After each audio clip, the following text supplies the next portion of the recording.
नमस्ते, कैसे हैं आप सब। स्वागत है आपका हमारे चैनल पर।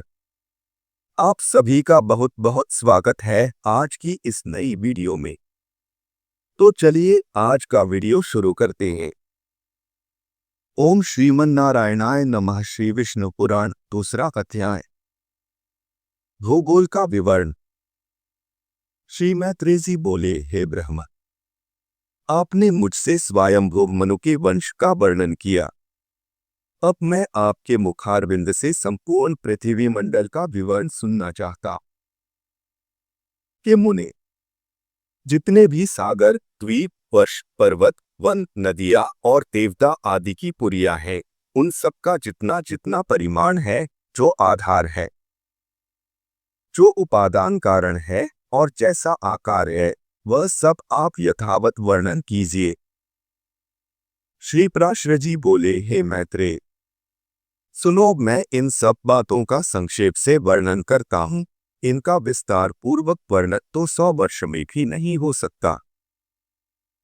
केतविज, जम्बू, लक्ष, शालमल, कुश, क्रोंच, शाक और सातवा पुष्कर, ये सातों द्वीप चारों ओर से खारे पानी, इक्षुरस, मदिरा, कृत, दधि, लुप्त और मीठे जल के 7 समुद्रों से घिरे हुए हैं।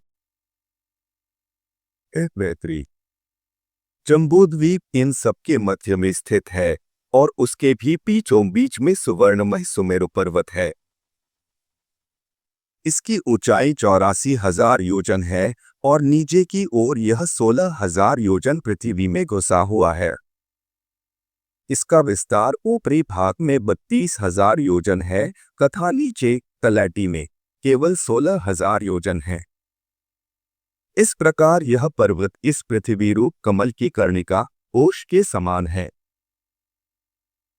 इसके दक्षिण में हिमवान, हेमकूट और निषद तथा उत्तर में नील, श्वेत और श्रृंगी नामक वर्ष पर्वत है, जो भिन्न भिन्न वर्षों का विभाग करते हैं।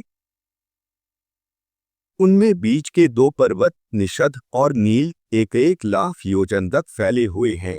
उनसे दूसरे 10-10 हजार योजन कम है, अर्थात हेमकूट और श्वेत 90-90 हजार योजन तक, हिमवान और श्रृंगी 80-80 सहल योजन तक फैले हुए हैं। वे सभी तो 2 सहस्त्र योजन ऊंचे और इतने ही चौड़े हैं।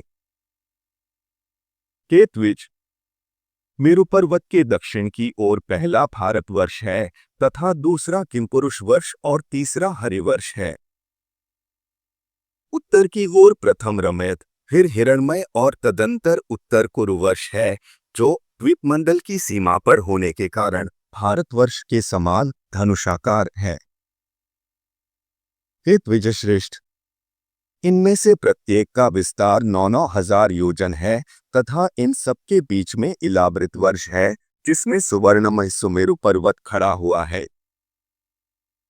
कि महाभाग, यह इलावृत वर्ष सुमेरु के चारों ओर 9,000 योजन तक फैला हुआ है।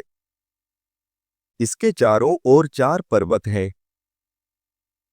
ये चारों पर्वत मानो सुमेरु को धारण करने के लिए ईश्वरकृत की लिया है, क्योंकि इनके बिना ऊपर से विस्तृत और मूल में संकुचित होने के कारण सुमेरु के गिरने की संभावना है। इनमें से मंदराचल पूर्व में, गंधमादन दक्षिण में, पिपुल पश्चिम में और सुपार्श्व उत्तर में हैं। ये सभी 10-10 हजार योजन ऊंचे हैं। इन पर पर्वतों की ध्वजाओं के सनान क्रमशः 1100 योजन ऊंचे कदम, जम्बू, पीपल और वट के वृक्ष हैं। ये महामुनि, इनमें जम्बू जामुन वृक्ष जम्बू द्वीप के नाम का कारण है। उसके फल महान गजराज के समान बड़े होते हैं।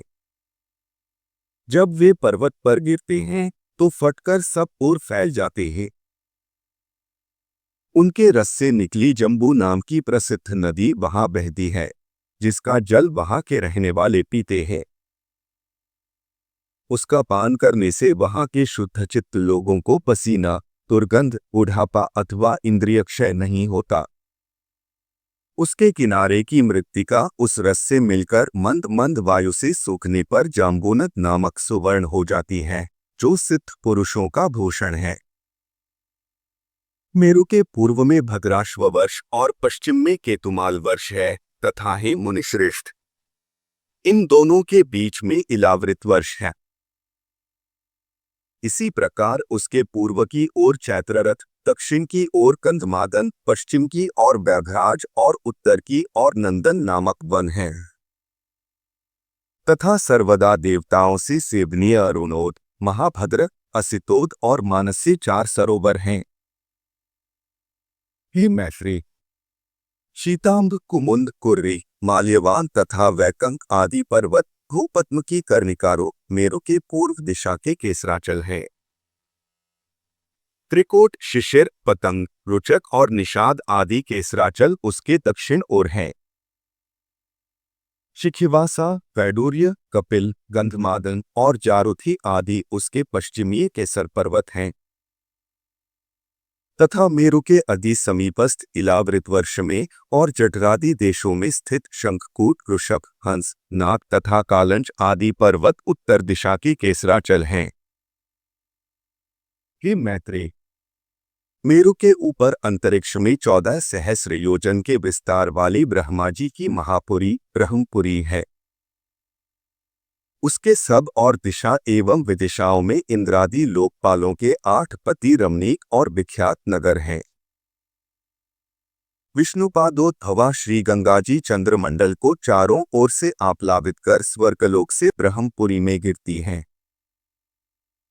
वहां गिरने पर वे चारों दिशाओं में क्रम से सीता, अलकनंदा, चक्षु और भद्रा नाम से 4 भागों में विभक्त हो जाती हैं।